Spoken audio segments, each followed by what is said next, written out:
করছি, আর আপনি তো আপনার বৌদিকে ঢেকে কথা বলবেন। কি মুশকিল, আমি কোথায় বললাম যে আপনি একা লড়াই করছেন? আচ্ছা আপনি বলুন তো, লড়াই কি একা একা করা যায়? আরে লড়াই তো দুজনের মধ্যে হয়। আমার বৌদি আর আপনি দুজনের লড়াই করছেন। বুঝতে পারছি না শেষ পর্যন্ত আমাদের যাওয়াটা হবে কি না। দেখুন, আপনি আর মনোকষ্ট রাখছেন কেন? আমি একটা কথা বলি, যদি যদি হ্যাঁ, দাঁড়াও দাঁড়াও দাঁড়াও, এটা আমাকে বলতে দাও। বলছি, আপনি যদি মনেই করে থাকেন যে আপনার বেয়ার একেবারে দখল করে নেবে তার মেয়েকে, তাহলে আপনি চলুন না কেন আমাদের সঙ্গে, যাচ্ছেন না কেন? আমার কি সেই উপায় আছে নাকি? আমার দিদি শরীর খারাপ হয়েছে, সেই জন্যই তো যেতে পারছি না। এই, তুমি আমার রোজগার দিবি না, তুই গেলে যা, আমি একা দিব্যি থাকতে পারবো। বৌমা রান্না করে দিয়ে গেছে, আমি উঠে টুকটাক খেয়ে নেব। আরে বাবা, 1-2 দিনের তো মামলা, ঠিক পারবো। আর যে কাজের মেয়েটা আছে তাকে বলবো রাত্রির বেলা থেকে যেতে, তুই যা তো যা। শোনো, আমি অত বিবেচনাহীন না যে তোমাকে ছেড়ে, তুমি বলছো আর আমি তোমাকে ছেড়ে চলে যাব।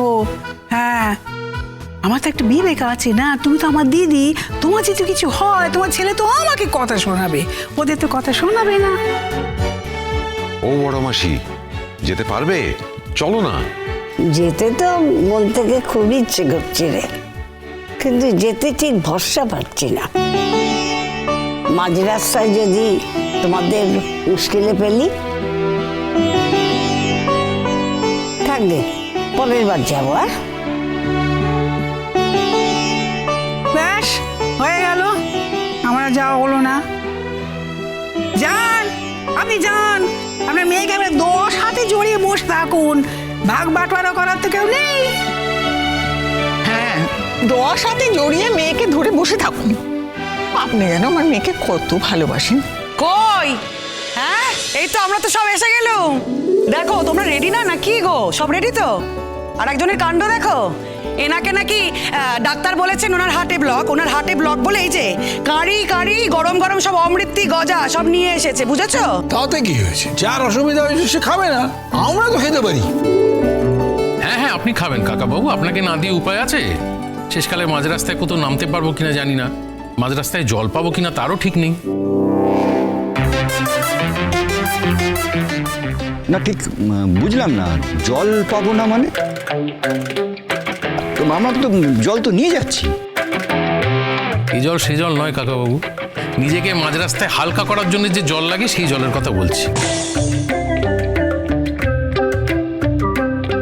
আপনি খাবেন, আপনারা সবাই খাবেন, কিন্তু আমায় দিয়ে খাবেন, না দিলে আমি এমন নজর দেব আপনাদের পেটের হাল কি হবে বুঝতে পারছেন তো? বাহ, অনেকদিন বাদে বাড়িটা আবার বেশ জমে উঠেছে। কিন্তু ছেলে মেয়েগুলো গেল কোথায়? এই যে আমি এসে গেছি। এসো এসো এসো। এই এই এই, বলো না আমরা কি কি এনেছি বলো একটু। হ্যাঁ, আমরা এনেছি সন্দেশ, জল ভরা সন্দেশ, খুব নাম করা দোকানে একেবারে। আর মানে আমরা যেখান থেকে খাই। আর আছে মাছের চপ, আমাদের বাড়ির পেটেন্ট। বাহ, এইসব খেতে খেতেই তো পৌঁছে যাবো। হ্যাঁ, কিন্তু যার বাড়িতে যাওয়ার কথা সেই তো এখনো আসছে না। কি হলো বলো তো, একটা ফোন করে দেখবো। নতুন কাকু, আমি যে আসবো না করে ফাইনালি এলাম, তুমি কিন্তু আমার দিকে কোনো নজরই দিচ্ছ না। আমি তো দেখেছি তুই যে আমাদের সঙ্গে যাচ্ছিস, আমার যে কি ভালো লাগছে রে মা, কি বলি তোকে, তুই না গেলে না আমার ট্যুরটা ভালোই লাগতো না। এই আমি কিন্তু রেডি। আচ্ছা শোনো, সকলের মুখ শুদ্ধির দায়িত্ব কিন্তু আমি নিচ্ছি, ওকে? মুখ শুদ্ধি? দেখ মিটিল, খাবার যখন না হচ্ছেই, শুরুটা ভালোভাবে হলে শেষটাও তো ভালোভাবে করতে হবে নাকি? দেখ এত কিছু আয়োজন হয়েছে, নতুন কাকু একের পর এক খাবার নিয়ে এসে বোঝাই করছে। আর ওদিকে শুনলাম কৃষাণু 5 স্টার হোটেল থেকে নাকি স্যান্ডউইচ কি সব তুলছে। এক্ষুনি ফোনে কথা হলো, মানে যা আয়োজন করা হয়েছে বিয়েবাড়ির ভোজকেও হার মানায়। আমি ভাবলাম যে এত বয়স্ক লোকেরা যাচ্ছে, সবার শরীরের খেয়াল তো আমাকে রাখতে হবে, তাই মুখশুদ্ধি নিয়ে নিলাম। হজমটাও তো ভালোভাবে হতে হবে নাকি? আচ্ছা বুবলাইদা, বাবিল কোথায়? বাবিল তো দেখলাম একবার বারান্দায় বেরিয়েছিল সকাল থেকে, মানে একবারই দেখেছি ওকে। ও ফোন নিয়ে ঘোরাঘুরি করছিল দেখলাম।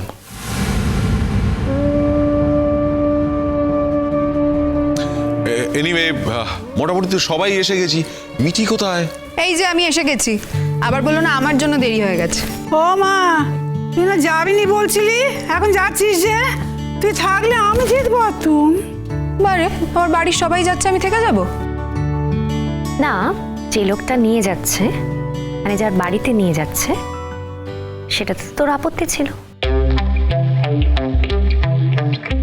সে যে নিয়ে যাচ্ছে যাচ্ছে, তাতে আমার কি? আমার বাড়ির লোক যাচ্ছে, আমি আমার বাড়ির লোকের সঙ্গে যাচ্ছি, ব্যাস। আচ্ছা, বাড়িটা তো তার। যার বাড়ি তার মিটিলদি, আমার তাতে কি? আমি হোটেল মনে করে থেকে যাব। হোটেল মনে করে থাকবি? হ্যাঁ। আচ্ছা বেশ, তবে একটা কথা বলি মিঠি, আজকে কিন্তু তুই দারুণ সেজেছিস, খুব ভালো লাগছে তোকে দেখতে।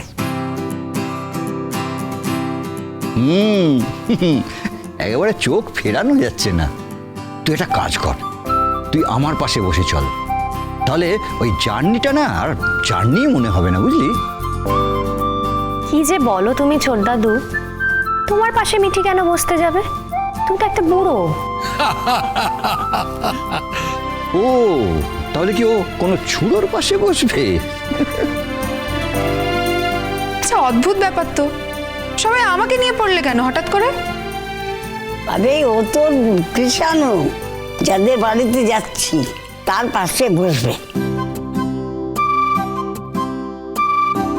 ও যদি তার পাশে না বসে, ওর কি ভালো লাগবে? এতগুলো বয়স্ক লোককে টেনে নিয়ে যেতে কি ওর ভালো লাগবে? নিজের গাড়িতে পাশে একজন রাজকন্যাকে বসাবে, তবে না। বড় ঠাম্মি, অনেক কথা বলছো না তুমি? চুপ, একদম চুপ করো।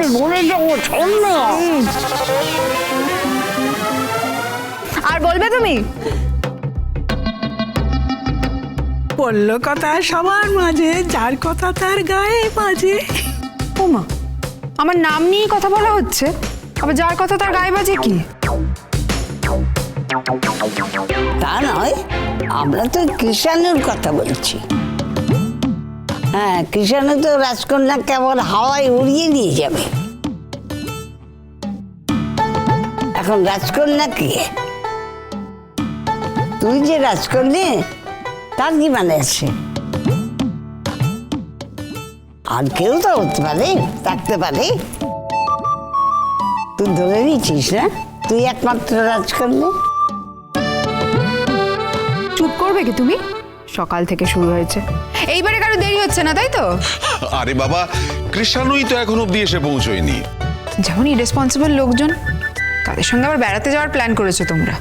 কোনো টাইমের সেন্স নেই? আরে বাবা, 5 স্টার থেকে স্যান্ডউইচ শুধু না, কেকও তুলছে। কথা হলো তো এক্ষুনি। বুঝলি বেটি, আজকে গাড়ি স্টার্ট হবে আর খাওয়া দাওয়া শুরু হয়ে যাবে। একেবারে ওখানে সন্ধ্যেবেলা ঢোকা পর্যন্ত, মানে ওই বাড়িতে ঢোকা পর্যন্ত খাওয়া দাওয়া চলবে। আর শুনলাম তো কচি পাটার ঝোল আর ভাত রান্না হচ্ছে, মানে মিহিরপুরের যিনি কাজের লোক আছেন উনি রান্না করবেন। ব্যাপারটা ভাবতো কি ইন্টারেস্টিং। তবে হ্যাঁ, মানে একটা বিষয় আছে একটু চিন্তার, মানে একটা ভয়ের বিষয় আছে, সেটাই আলোচনা করছিলাম ওর সঙ্গে। কি ভয়ের ব্যাপার? আরে ভয়ের ব্যাপারটা আবার কি রে? বুবলাই থাম না, এসব অনেক কাল আগে হতো, এখন আর এসব হয় না। কি হতো কই বলনি তো? কি গো, কি হতো বলো বলো। আরে কি হতো আমি জানি না, ও বুবলাই বলছে, বুবলাইকে জিজ্ঞেস করো। হে